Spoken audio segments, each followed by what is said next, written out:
В нормалните държави не слагат скоби на автомобилите, нито ги дигат с паяк. С паяк се вдига, ако пречи на движението.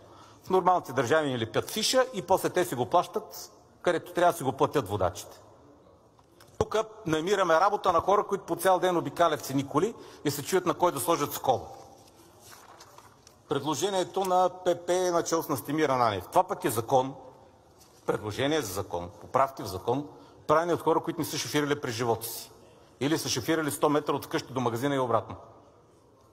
Самия той каза, че са правени медицински изследвания за нивото на алкохол в кръвта, от кога е опасно и кога ти спадат рефлексите. 0,5, но прави предложение 0,1 на 1000. Защо? Неясно. Див популизъм. Още по-забавното е на нов водач.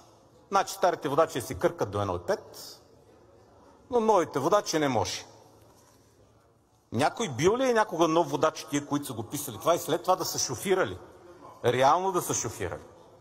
Следващото малумно предложение, защото наистина е така. Ограничение да управлява моторни превозни средства с максимална мощност до 190 кВт, това 120 конски сили. Проблема, колеги, на млад шофьор е ако колата е примерно над 300 конски сили или над 290. Защото всеки един шофьор, който е истински шофьор и е карал по пътищата при скапаната ни инфраструктура, е попадал в ситуация, когато тръгне да изпреварва тир или друга кола на разрешено с видимост и той, който изпреварва, подава газ. Млад шофьор с маломощна кола, шанса да се делне челно в някой друг в такива ситуации е в пъти по-голям, отколкото ако колата е мощна и има възможност да избяга.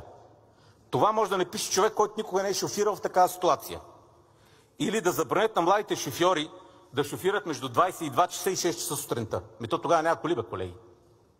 Ако тръгнете за Бургас след 10 часа, то няма коли. Но трафика между 6 и 10 е в пъти по-голям. И после, млад шофьор, една година няма да кара нощно каране. След една година шофьорът ще е за нощно каране. Откъде ще му дойдат уменията? Проблема за всеки, който шофира истински е нормално. Вие между другото имате министър на спорта, който е автомобилен състезател. Питайте го, бе. Човека ще ви каже какви тъпоти предлагат. Един шофьор не може да стане шофьор, когато не шофира. В нормални държави, в такива ситуации на младия шофьор задължително има придружител.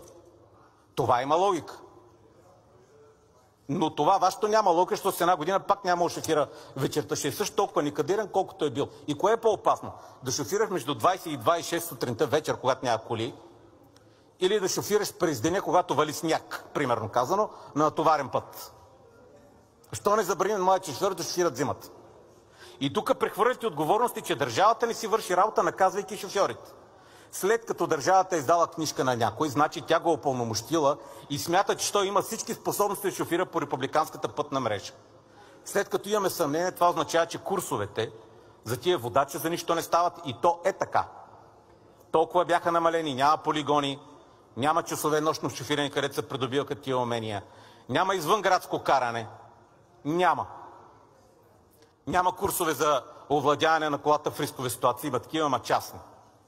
И вместо тези неща да се оправят, за да може шофьорите на пътя, господин Манев, вие сте шофьор, вие поне ще ме разберете. Не сте ли? Точно вие? Добре, вие не сте. Излъгах. Господин Кралев, който е тук, той е шофьор. Господин Кралев е шофьор, той шофира, наистина.